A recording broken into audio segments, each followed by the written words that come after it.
That morning, the world seemed to be going on like any other day, but all it took was a notification on cell phones for the planet to stop.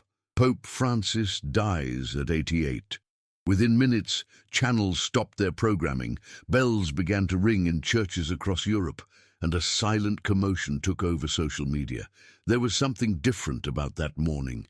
It wasn't just about the loss of a religious leader. It was as if, behind the news, there was a weight that many couldn't name, but that bothered them deep down.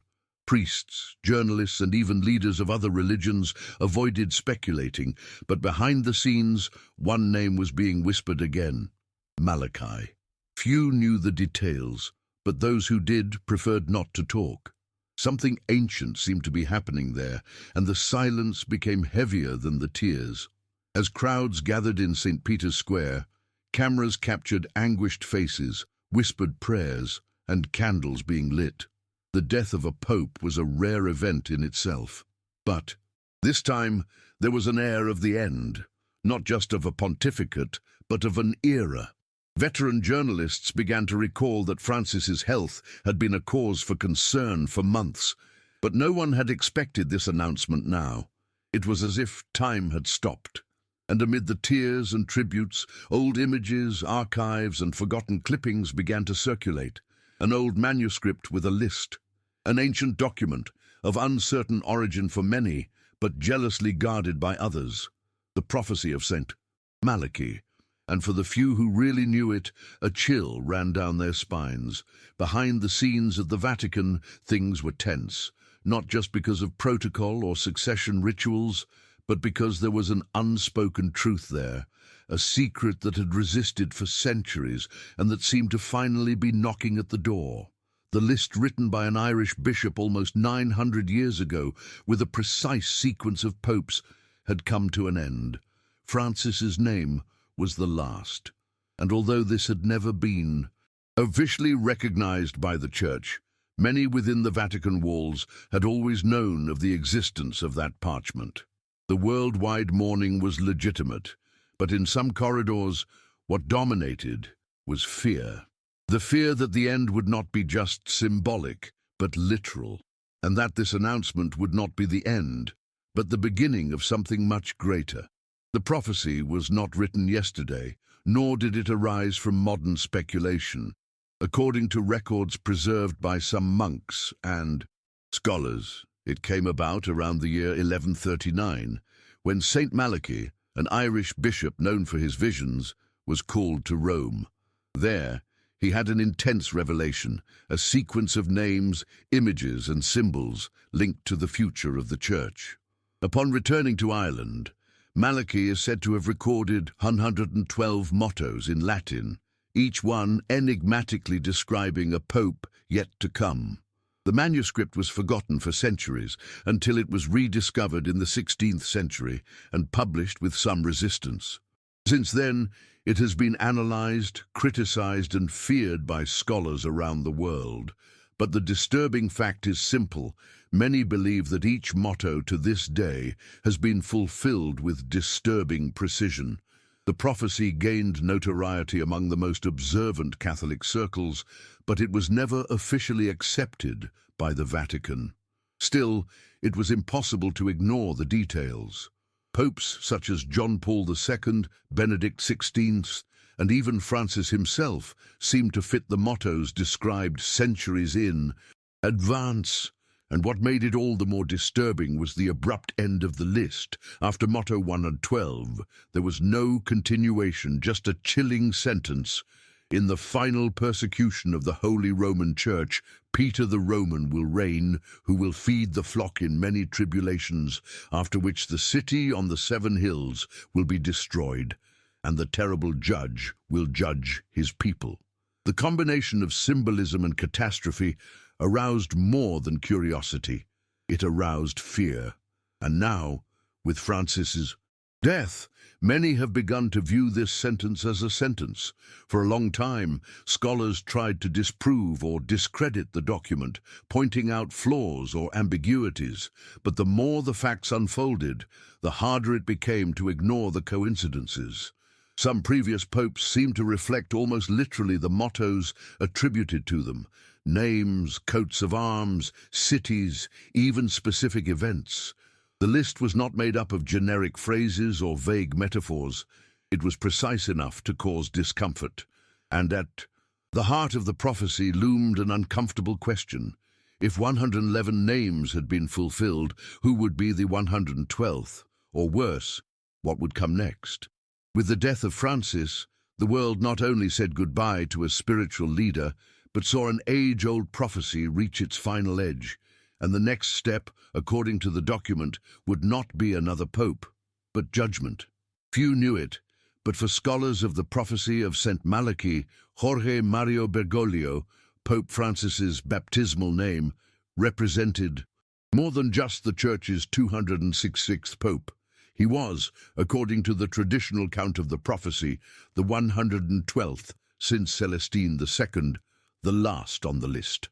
The motto associated with him in the prophecy was, "In persecution extrema SRE sedebit Petrus Romanus," that is, in the last persecution of the Holy Roman Church, Peter the Roman will reign. This phrase, more than a simple motto, carried a warning. But what was striking was how Francis, even without having that name, disturbingly fit this description. Bergoglio was born in Buenos Aires, but he was the son of Italians, a direct descendant of Piedmontese immigrants. In other words, he was Roman by blood, and his chosen name, Francis, was a direct reference to Saint Francis of Assisi, whose baptismal name was Giovanni di Pietro di Bernardone, in other words, literally son of Peter. It was a symbolic link that seemed too discreet to be ignored. Furthermore, Francis has always demonstrated a special connection with Rome and its most ancient symbols. During his pontificate, he never tried to distance himself from the figure of a humble shepherd, as if he knew he was there for a different time. His simple gestures, his refusal of luxuries, and even his most controversial decisions, all seemed shaped by a sense of urgency and a unique mission. Many believed that Peter the Roman would be a future pope, perhaps someone yet to come. But the more Francis's career was analyzed, the more people wondered, what if the prophecy did not point to someone with that literal name, but to a symbol, a man who would close the cycle, not with spectacle, but with truth? What if he, precisely because of his humility, had been the last guardian before the judgment? The idea that the prophecy had already been fulfilled and that the next step would be something outside of tradition began to circulate more strongly, not as a conspiracy theory, but as a disturbing whisper among those who saw the signs aligning. Pope Francis may be gone, but perhaps his role was greater than the world imagined. Francis has not had an easy life, much less a peaceful pontificate. From a young age, he faced physical pain and the limits of his own body.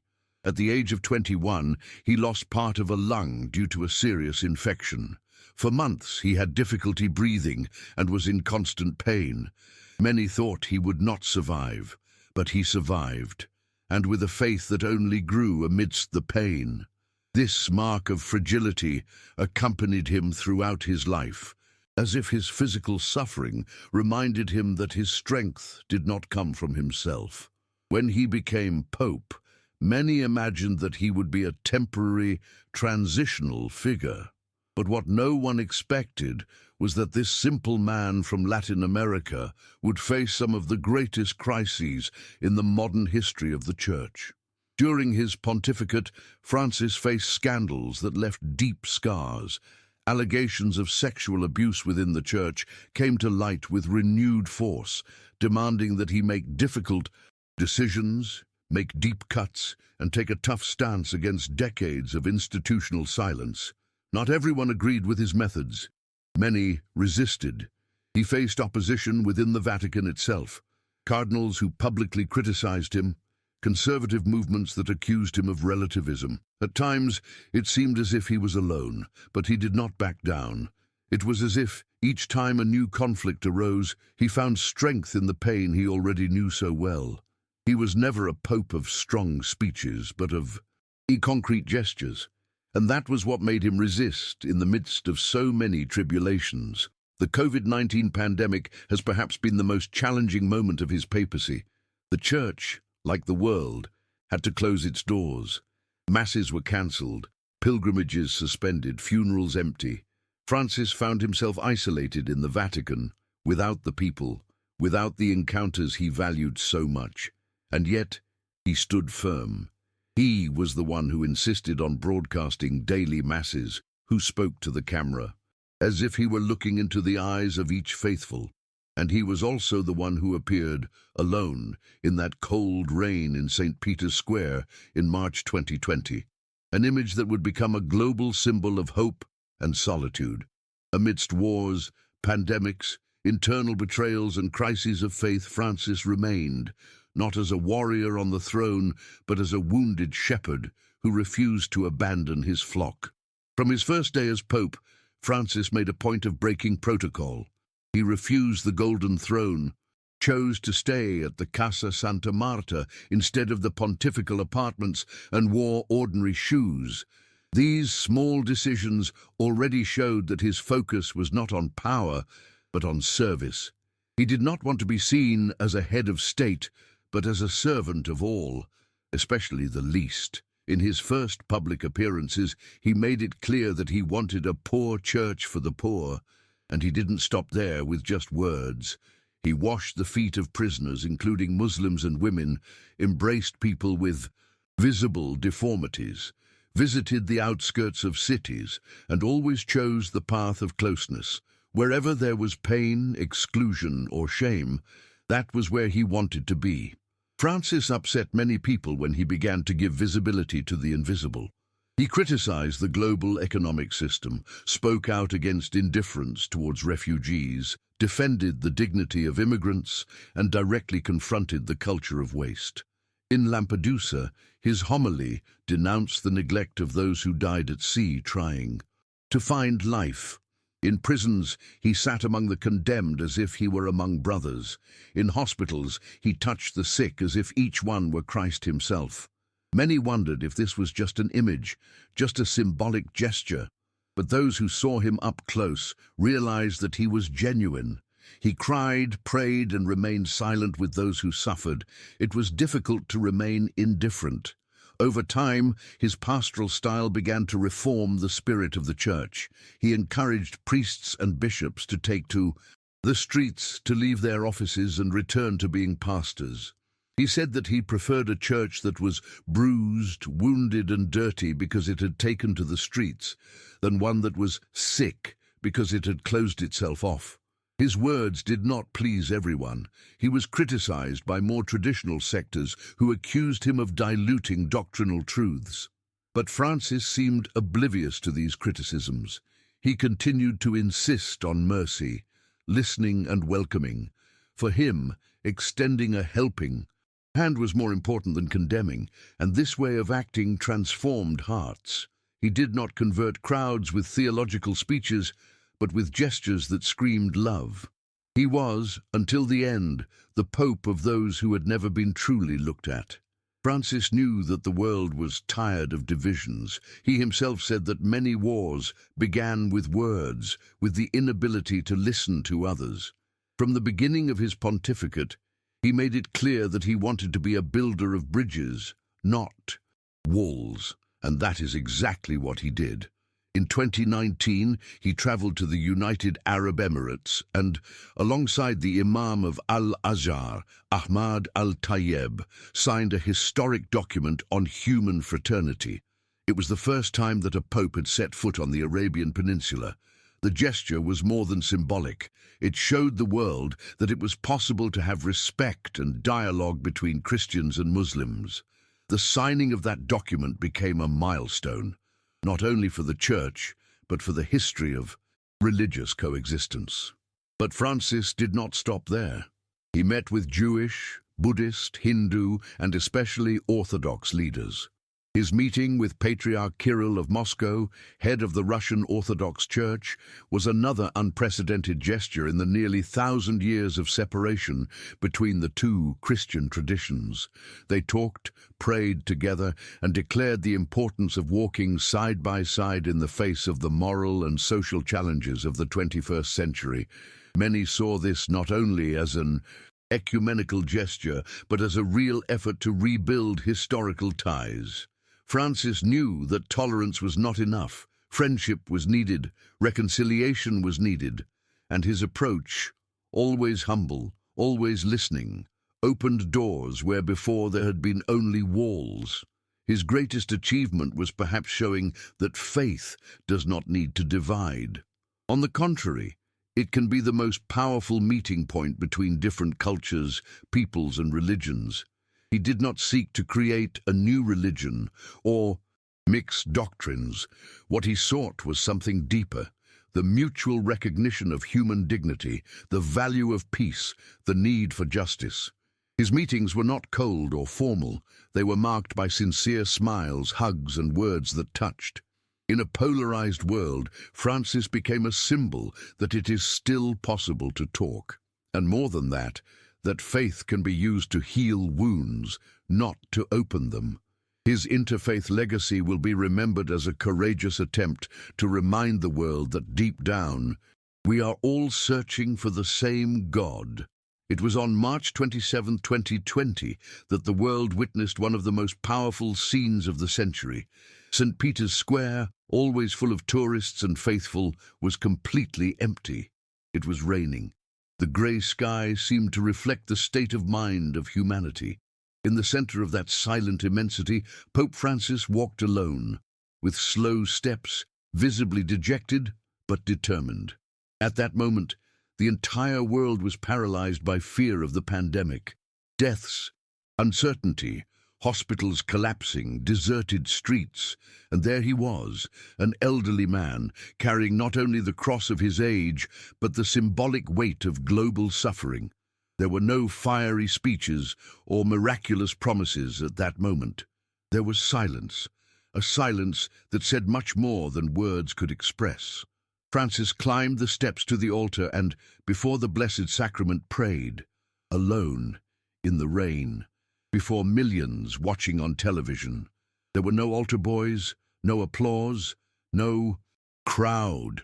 There was just a man and his faith. Many who witnessed that scene said they were never the same again. That silence, that image, that solitude accompanied by prayer, was like a mirror of the pain that everyone was feeling, and at the same time, like a whisper of hope. You are not alone. The gesture touched atheists, religious people, and the indifferent. It became a symbol. The image traveled the world, appeared in newspapers, and was etched into the collective memory. That was not just a liturgical act. It was a cry, a silent scream, a reminder that even in chaos, faith can endure. Francis did not give easy answers, but showed his presence. At that moment, he was not just the leader of the church. He was the face of a fragile humanity. It was there that many understood the true dimension of his mission, not to govern, but to accompany, not to impose, but to console, not to shine, but to remain. The solitude of that rainy night became a landmark, and to this day, those who witnessed that scene feel that in some way God was also in that empty square. The prophecy of St. Malachi is not just any list. For many, it is a surprisingly accurate document. Every pope in history seems to have been described with details that go beyond mere coincidence. Celestine II, for example, was called of the Tiber, precisely because he was born and lived on the banks of that river that runs through Rome. John Paul there was known as Half Moon, a reference that many interpreted as a sign of his short time in the church, almost like a lunar phase that quickly disappeared. John Paul II, in turn, is remembered as the Eclipse, and not only for his Polish name, but also for the powerful influence and the shadow he left on recent history. When Benedict XVI took office, the title Glory of the Olive caught the attention of scholars and believers alike. The olive tree, a symbol of peace and Christian tradition, seemed to fit perfectly with his profile and his attempts to restore the stability and doctrine of the Church in the face of so much turbulence. These details are so precise that few can deny a certain mystery in this prophecy.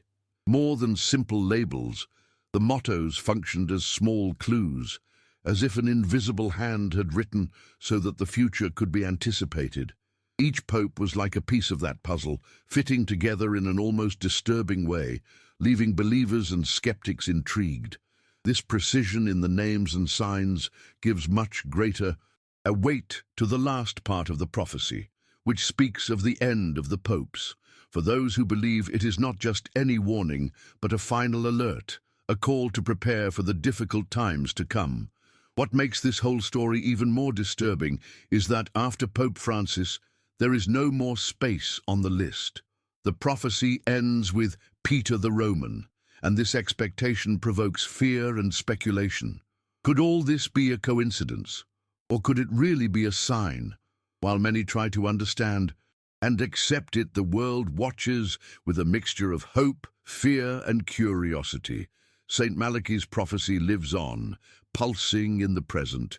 With the end of St. Malachi's list, a shadow settles in the minds of many believers and scholars. Who will be the next leader of the Church? Doubt grows, and with it fear arises. Will the next pope be the false prophet mentioned in the Apocalypse? Someone who, disguised as a lamb, in fact hides dangerous intentions. This idea is not new, but it gains strength in the turbulent times the world is living in. Political crises, internal scandals, and deep divisions within the Church itself give rise to speculation about a possible apostasy, a departure from the fundamental values of Christianity. The fear is not just about one man, but about the future of faith and spirituality on earth. The figure of the false prophet carries powerful symbolism. A leader who deceives, who manipulates, who turns against the teachings of Jesus. Some believe that this threat is already among us, camouflaged in pretty speeches and empty promises. Others fear that the arrival of this leader will mark the beginning of the so-called time of tribulation, a phase of persecution and suffering for true followers. This expectation leaves the faithful restless, torn between the hope of a just leader and the fear that everything will fall apart. As the world watches, the Church remains alert, aware of the historic weight of this moment. The prophecy that seemed distant becomes real, and the sense of urgency grows. It is no longer just an ancient prediction, but a call to vigilance and prayer. Many turn to their beliefs with greater strength, seeking protection and clarity. Silence and uncertainty are mixed with the deep desire for faith to endure and for light to overcome darkness. This delicate moment sets the stage for what may be the greatest challenge for the Church in centuries. And the world waits with heavy hearts for the next chapter in this story that seems to have come straight from the pages of Revelation. When Pope Francis left, it was not just the death of a leader, but the end of an era marked by a faith that sought to be more human, closer to the true gospel. He never sought the spotlight or gilded palaces. His mission was always simple and profound, to bring the gospel into the lives of ordinary people, especially those forgotten by society. His humility in giving up luxuries, his way of walking barefoot through the streets, his concrete actions towards the marginalized, all of this left marks that time will hardly erase.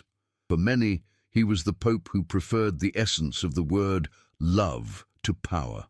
The legacy that Francis leaves behind is a more welcoming Church, open to dialogue and mercy. He did not try to change complex doctrines, but he wanted to change hearts, creating bridges where there were once walls. For many believers, he was a light in dark times, a pastor who faced enormous crises without losing his tenderness and courage. His example lives on in small gestures, a visit to a prison, a hug to a migrant, an apology for past mistakes.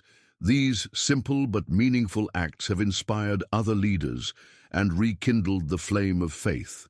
Even in the face of the prophecies and uncertainties that surrounded his pontificate, what remains is the certainty that Francis did not seek power for its own sake. He chose to be faithful to the essence of Christianity, to serve, forgive, and love. This choice forever transformed the Church and the way many view spirituality. Today, his memory is not just of a departed pope, but of a man who, against all odds, decided to follow a path of truth and humility.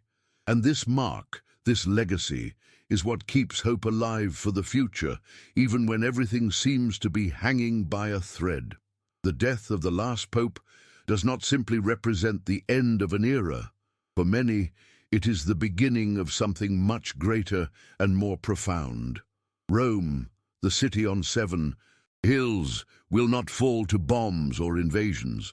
What is coming is a spiritual judgment, a test that goes beyond the physical. St. Malachi's prophecy ends with a stark warning: the terrible judge will judge his people.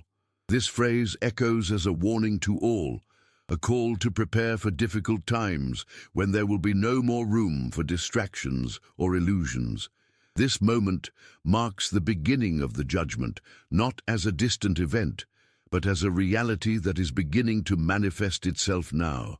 The world is facing a test that challenges the faith, courage, and integrity of Christians. Hope remains alive, but it is accompanied by the weight of personal and collective responsibility. Every decision, every choice will be part of this judgment. The atmosphere is tense, a mixture of fear and expectation, as if the future hung by an invisible thread, ready to be decided at any moment. For the protagonist of this story, the impact of this announcement was overwhelming. The death of the Pope, the closing of the list, the final warning of the prophecy, all of this made him reflect deeply on his own life and faith. He understood that it is not about fearing the end, but about living with greater awareness and dedication. The lesson came unexpectedly, but it marked his existence forever. A silent but powerful transformation that he carries to this day, and that he shares to inspire others not to let their faith die, even in the face of the greatest storms. We have reached the end of this story that shakes the roots of faith and invites us to reflect on what is to come. The death of Pope Francis and the prophecy of St. Malachi are not just distant events, but a call for each of us to be attentive, firm, and aware in our spiritual journey. Are we prepared to face what may be coming? Do you believe that we are truly facing the end of an era? Or is this just the beginning of a new chapter for the Church and the world? Leave your thoughts on all of this in the comments. Have you ever felt any spiritual impact from these prophecies? Or do you know of any experiences you would like to share? Your opinion may help others see this moment in a different way. Don't forget to subscribe to the channel and activate the bell. That way you won't miss any of the transformative content we have prepared to strengthen your faith and open your eyes to the truth. In the meantime, take the opportunity to watch the other videos on the channel, where we explore incredible stories and powerful messages that will touch your heart. Thank you very much for being here, for following this journey. Until the next video, stay in peace and with God.